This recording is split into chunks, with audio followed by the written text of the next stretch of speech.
Yo, guys, Justin Jaynes with the 10-7 here. And as we get closer to finalizing this deal with the UFC White House card, we got to talk about what fight will be the best main event. Obviously, right now, all the MMA fighters across the world, whether you're an American or anywhere else in the world, you want to get on this card.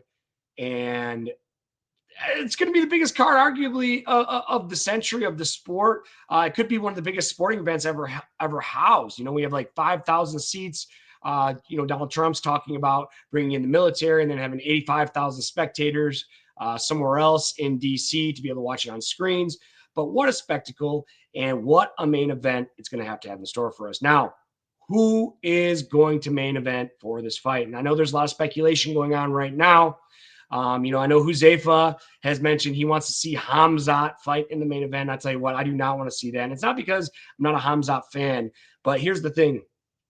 Fights like Khamzat, fighters like Merab, who I'm very, very, very big fans of, aren't going to be good for this White House card. For one, neither of them are American.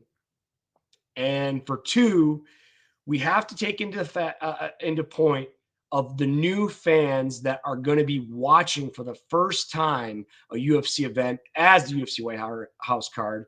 And we want them to be excited. Now, if you take somebody that's never seen MMA before and you watch Merab or Khamzat, like Khamzat and DDP, it's kind of lackluster. Impressive to me? Absolutely. It's beyond impressive. All right. Is it dominating? Absolutely. But as a casual, as someone that has never seen the sport before, wrestling, grappling is very, very boring. These new fans want to see these knockdown, drag them out, bang them out fights. They want to see blood. They want to see cuts. And unfortunately, Khamzat Merab really puts that together. So I kind of want to cancel both of these guys out. And like I said, I know Huzaifa may disagree with me, Khamzat being the most dominating fighter of all time and blah, blah, blah. And, that's a big order to fill, considering he's only had one championship fight. And he won, very dominant, 50-43 on some of the cards. But you have someone like Merab, who's already defended and beaten multiple champions in a similar way. But again, I don't want to go off on the tangent on those guys. Let's be realistic. What are some of the fights that fans want to see? And one of the big fights that, I'm seeing right now is Jon Jones and Tom Aspinall. And I'll tell you what, you guys know my take on this fight. I do not want to see this. All right. I'm a huge Jon Jones fan. Tom Aspinall has won me a ton of money in the past. He actually won me money when he lost. When he hurt his knee in the first round, he was able to come back and get that win back. But when he got injured, I want some money off that. But regardless of that, Tom Aspinall versus Jon Jones happening at the White House. I really hope it's not going to happen. This is not Jon Jones hate. I think Jon Jones is incredible. I think he's been an incredible champion through and through the years. He's put on some incredible performances, but his time is over. And the things that he's done in the division, making the division wait for him and holding up the heavyweight division, a lot of fighters have come and gone, not being able to get a title shot because Jon Jones has been sitting up on his perch, holding the belt over everyone's head and saying, nah, boo-boo, you can't get this. He beats Cyril Gane or Cyril Gane on his comeback, fight, which I thought was a very lackluster fight with Cyril Gane. I got to watch it in LA with Huzaifa and his friends over at his watch party. Very uneventful fight. Finishes him in guillotine. Cyril Gane looked like an amateur fighter in the fight. Then he takes on an old Stipe Miocic. He ends up finishing him in the third round. Stipe from round one to when he got finished didn't even seem like he wanted to be there. Again, very lackluster performance in that case. Then, everyone's been wanting to see the Tom Aspinall match.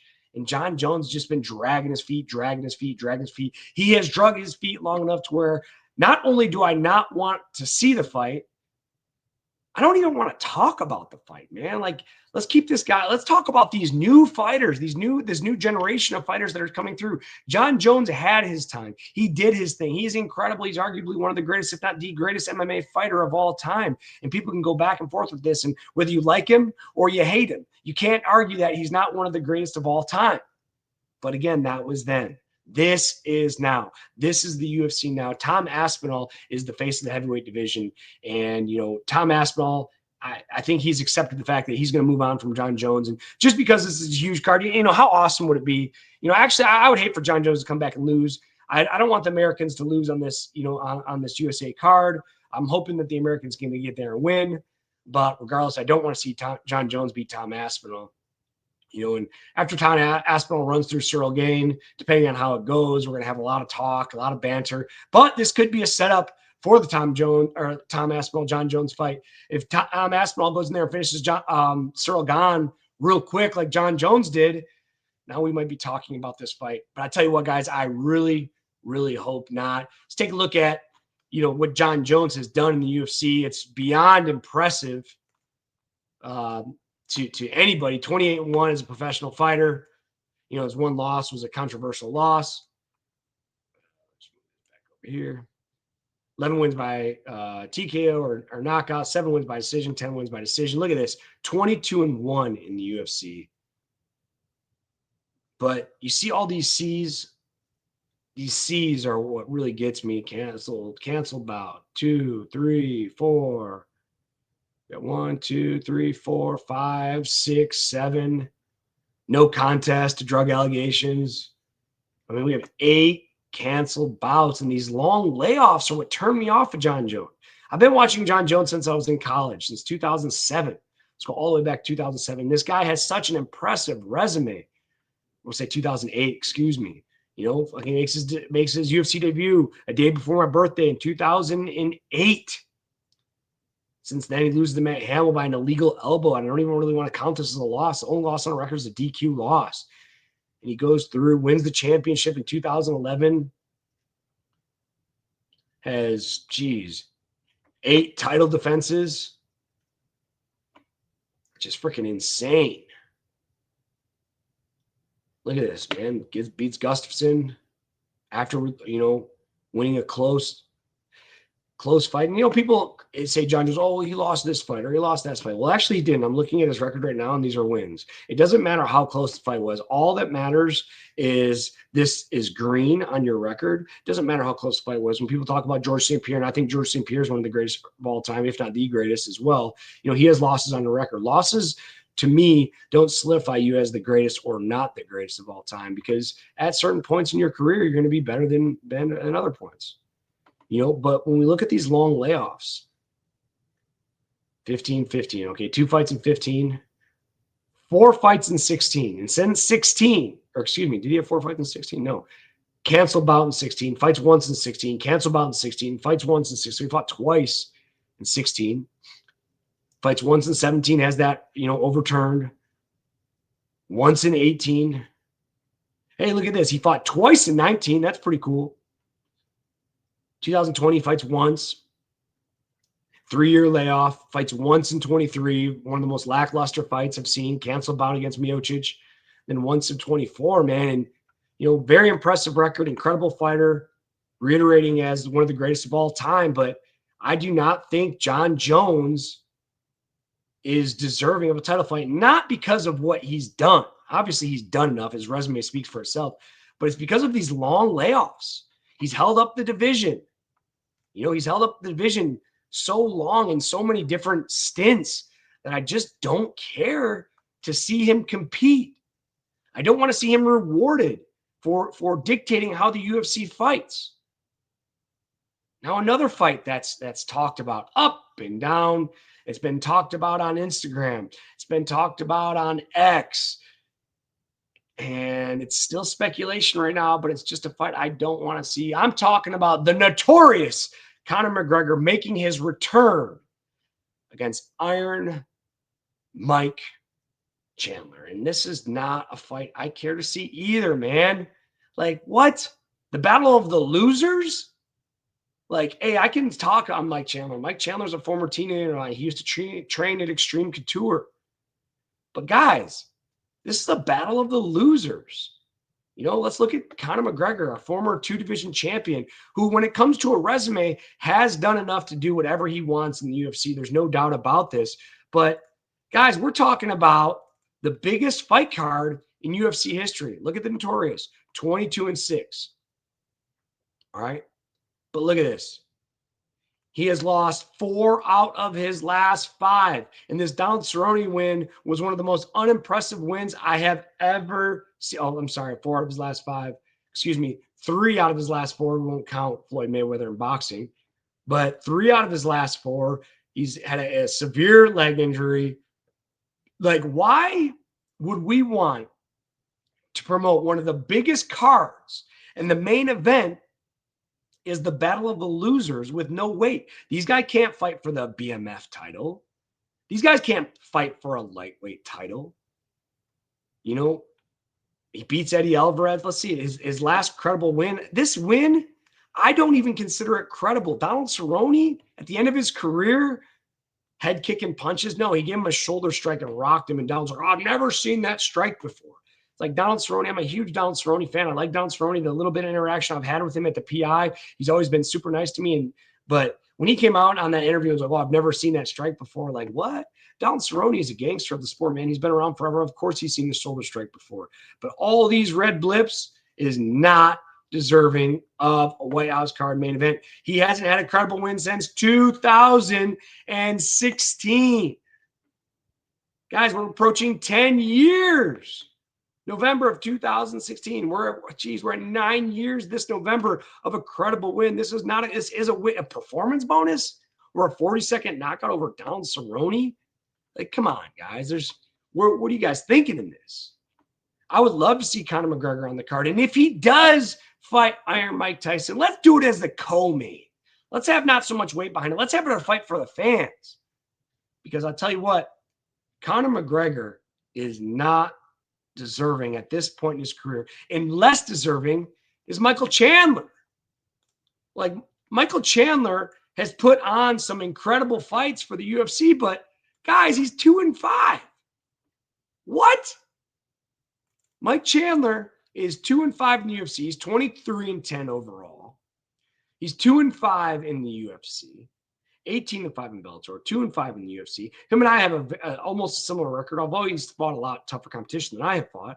But he loses to Paddy Pimblett, who I don't think at the time was ranked in the top 10. Charles Oliveira, obviously a former champion, still a contender. Dustin Poirier, obviously not in the contender anymore.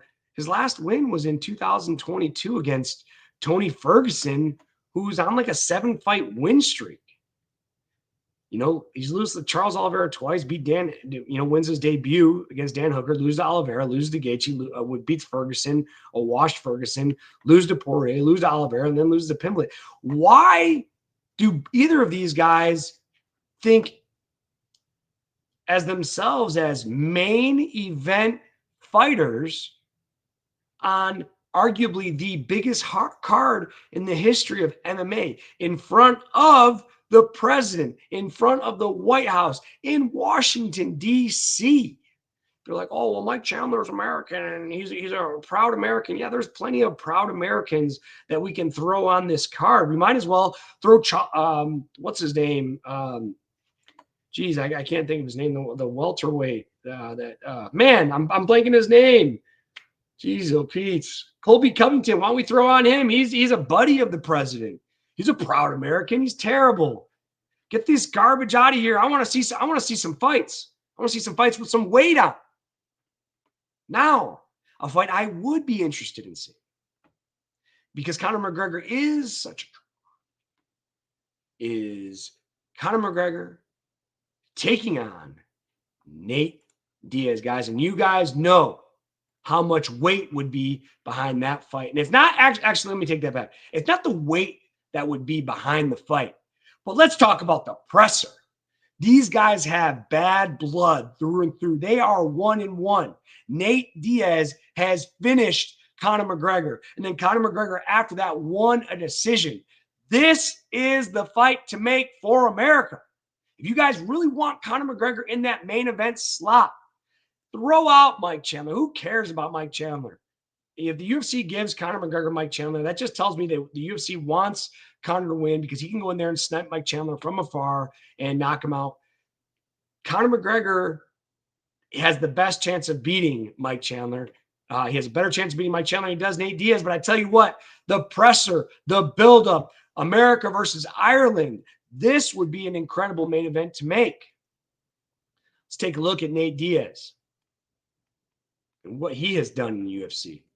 Arguably one of the most entertaining fighters in the history of the sport, 21-13 coming into this fight. You can see, even as his profile pic on Tapology, it's him right hand slapping Conor McGregor right across the face.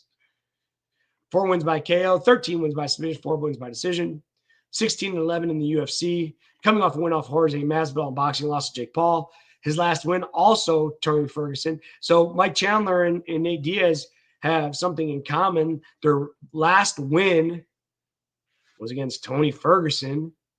So I guess there's that.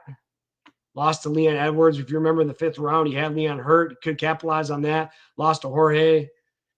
Anthony Pettis, former champion. Lost to Conor McGregor. Beat Conor McGregor. What's this? I've never seen that fight. And performance night. Beat Conor McGregor by rear naked choke.